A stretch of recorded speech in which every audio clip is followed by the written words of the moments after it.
আসসালামু আলাইকুম এভরিওয়ান, কি অবস্থা সবার? কেমন আছেন সবাই? সকলেই ভালো আছেন? আলহামদুলিল্লাহ আমরা ভালো আছি। তো আজকে কিন্তু চলে আসলাম আমরা গোসিঙ্গা বর্মি তো খিলপাড়া ফাইনাল একটা ফুটবল টুর্নামেন্ট আছে। তো এই টুর্নামেন্ট দেখার জন্য কিন্তু আমরা চলে আসলাম। তো চলেন একসাথে টুর্নামেন্টটা উপভোগ করি। আমরা জয়লাভ করাবো ইনশাল্লাহ।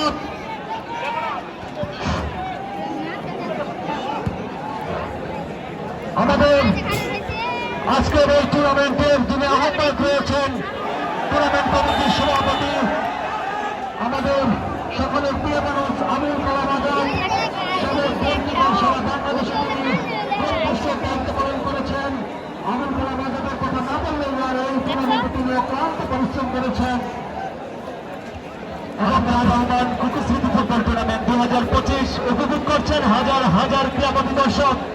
একবারে যেটা বলছিলাম না, প্রথমার্ধের খেলা শুরু হওয়ার আগ মুহূর্তে বরিশাল, নোয়াখালী, ব্রাহ্মণবাড়িয়া, নরসিংদী বিভিন্ন অঞ্চল থেকে আমাদের এই খেলা দেখার জন্য যারা উপস্থিত হয়েছেন সকল ক্রীড়াপতি দর্শককে পক্ষ থেকে জানাচ্ছি।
দর্শক মন্ডলী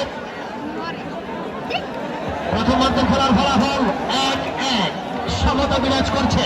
নদীপুর 3 আসনের বিএনপির মনোনীত একমাত্র রবিউল ইসলাম বাচ্চু স্যার কিন্তু আজকে দেখে যাক গোসিঙ্গার মানুষ, প্রথমে খেলাপ্রেমী মানুষ, গোসিঙ্গার মানুষ শুধু খেলাকে নয় টিমটিকে কতটাই ভালোবাসে।